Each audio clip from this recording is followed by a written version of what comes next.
भारत में ऐसी बहुत सी कंपनीज हैं जो बाहर से आती है और अपना बिजनेस सेटअप करती है। इसका कारण है भारत का rich quality and quantity of workforce. अभी इस वर्कफोर्स में से भी बहुत ऐसे नाम निकले हैं जिन्होंने भारत का नाम रोशन किया है, जैसे कि राजीव सूरी नोकिया के, सत्य नाडेला माइक्रोसॉफ्ट के, सुंदर पिचाई गूगल के और अब बहुत सारे लोग हैं। तो इन्होंने भी कभी ना कभी कहीं ना कहीं वर्क प्लेस स्ट्रेस एक्सपीरियंस किया होगा। तो नमस्कार दोस्तों, मैं आयुर्वेदाचार्य पुष्कर राजीव कुलकर्णी आज आपसे इस वर्क प्लेस स्ट्रेस के बारे में डिस्कस करने आया हूं। तो ये वर्क प्लेस स्ट्रेस होता क्या है?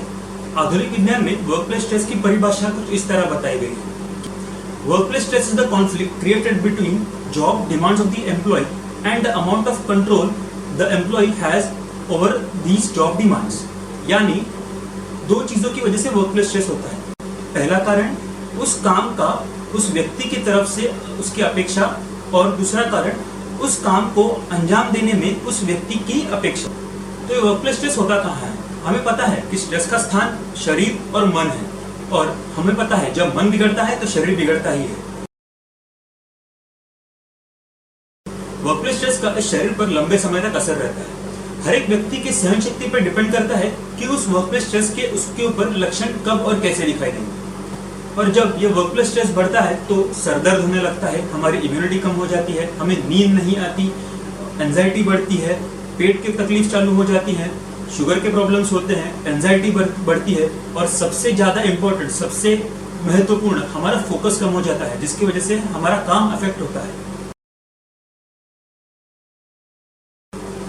स्ट्रेस बढ़ने का एक कारण है वर्क लाइफ बैलेंस ना होना। बहुत सारे लोग ऐसे होते हैं जो अपना काम खत्म करने के लिए घर पे ले आते हैं, मतलब जो डेडलाइंस दिए हैं उन्हें फिनिश करने के लिए वो काम घर पे ले आते हैं, जिसकी वजह से उनके पर्सनल टाइम, पर्सनल लाइफ पे अफेक्ट होता है।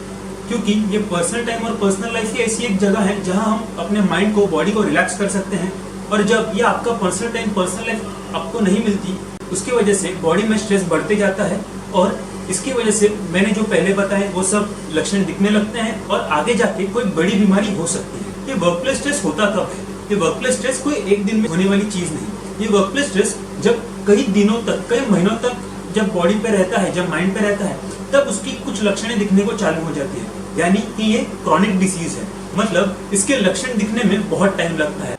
इसके लिए हम अपने माइंड को कंप्यूटर से कंपेयर करेंगे।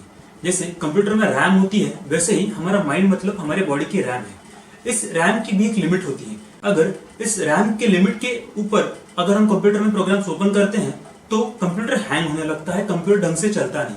उसी तरह जब माइंड में बहुत सारे थॉट्स ओपन हो जाते हैं, बहुत सारे विचार ओपन हो जाते हैं, बहुत सारा स्ट्रेस आ जाता है, तो हमारा माइंड बराबर से ढंग से काम करता नहीं है। और हमें पता है जब माइंड स्ट्रेस में आता है तो बॉडी भी स्ट्रेस में आती है, यानी जब माइंड बिगड़ता है तो बॉडी भी बिगड़ती है। उसकी वजह से डिसीजेस निर्माण होते हैं। तो इस स्ट्रेस को दूर करने के लिए हम बॉडी डिटॉक्स और माइंड रिजुविनेशन जैसी टेक्निक्स यूज कर सकते हैं। तो अभी हम इस वर्क प्लेस स्ट्रेस से कैसे डील करेंगे, यानी इसकी चिकित्सा कैसे करेंगे। और हमें तो पता है कि बॉडी ये माइंड का घर है, और अगर घर ही गंदा रहेगा तो माइंड कैसे अच्छी तरह से काम कर पाएगा। तो इसके लिए हम पहले बॉडी डिटॉक्स करेंगे। बॉडी डिटॉक्स में हम नस्य, रक्तमोक्षण, विरेचन, इस प्रकार के पंचकर्म का उपयोग करेंगे, और शिरोधारा, शिरोबस्ती, शिरोपिचू, इस प्रकार के उपकर्मों का हम लोग उपयोग करेंगे। नस्य मतलब नाक में मेडिकेटेड ऑयल, मेडिकेटेड घी का ड्रॉप्स डालना। शिरोधारा, शिरोपिचू मतलब सर पे दूध की, तेल की धाराएं छोड़ना।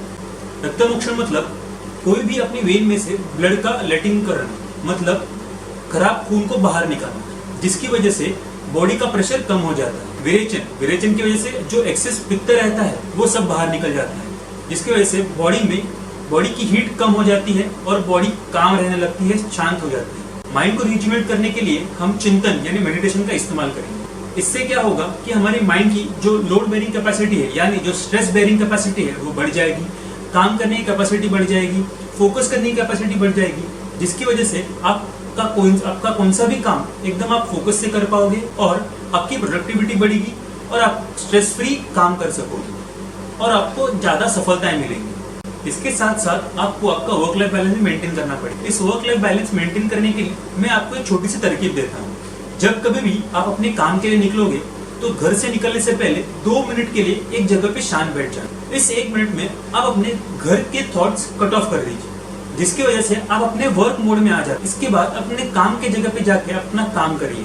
उसके बाद जब काम से वापस घर आएंगे तो काम की जगह पे वापस 1 मिनट शांत बैठिए और उसके बाद काम के सारे थॉट्स कट ऑफ कीजिए, जिसकी वजह से आप अपने वापस पर्सनल लाइफ, पर्सनल टाइम के जोन में आ जाते हैं। तो ये सब हुआ एम्प्लॉयज के बारे में।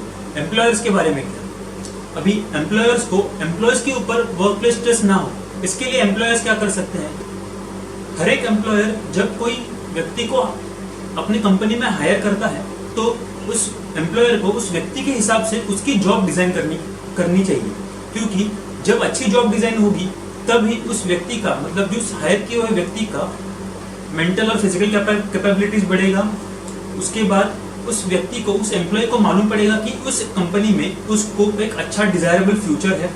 उसके बाद जैसे ही उसकी फिजिकल और मेंटल कैपेबिलिटीज बढ़ती है तो उस व्यक्ति को उस जगह पे, उस वर्क प्लेस में एक अच्छा रिकॉग्निशन मिलने लगेगा और सोशल सपोर्ट मिलने लगेगा। कंपनी की तरफ लॉयल रहेगा ही, पर उसमें उसको खुद को ग्रो करने को, प्रोग्रेस करने को चांस मिलेगा। उसके बाद हर एक एम्प्लॉयर ने अपने हर एक एम्प्लॉय को अच्छी तरह से ट्रीट करना चाहिए, एक रिस्पेक्टफुल मैनर में ट्रीट करना चाहिए। उसके बाद एम्प्लॉयर को अपने वर्क प्लेस में एम्प्लॉयर को ध्यान देना है कि उनके स्टाफ में किसी को भी वर्क प्लेस स्ट्रेस के लक्षण दिख रहे हैं कि नहीं। एम्प्लॉयर को यह भी ध्यान देना है कि उसके स्टाफ को प्रॉपर ट्रेनिंग, प्रॉपर रिसोर्सेस अपने काम करने के लिए, अपना जॉब करने के लिए मिल रहे हैं कि नहीं, क्योंकि जब ये ट्रेनिंग और रिसोर्स होते हैं तो एम्प्लॉय अपनी जगह पे सक्सेसफुल होता है। एम्प्लॉयर ने हर एक इंडिविजुअल एम्प्लॉय के रिजल्ट्स और स्किल्स के ऊपर अच्छी तरह से ध्यान देना चाहिए। जब कभी भी कोई एम्प्लॉयर कोई जॉब ऑफर करता है किसी व्यक्ति को, तो उसे उस जॉब ऑफर करते समय उसे क्लियर होना चाहिए कि उसके जॉब के एक्सपेक्टेशंस क्या है, उसके हिसाब से वो एम्प्लॉय काम करेगा। एम्प्लॉयर को यह भी ध्यान देना है कि उसकी कंपनी में जो जॉब हो रहा है, जो काम हो रहा है, उसकी डेडलाइंस रीजनेबल है, मैनेजेबल है, उसके वर्किंग आवर्स बहुत लंबे नहीं है और हर एक एम्प्लॉय को उसकी ड्यूटी के बारे में पता है। तो ये सब था वर्क प्लेस स्ट्रेस के बारे में। अगर आपको वीडियो पसंद आया हो तो लाइक कीजिए, अपनी राय कमेंट में बताइए और साइंटिफिक तरीके से हेल्थ के बारे में और जानने के लिए चैनल को सब्सक्राइब कीजिए। Till then, stay home, stay safe. नमस्कार।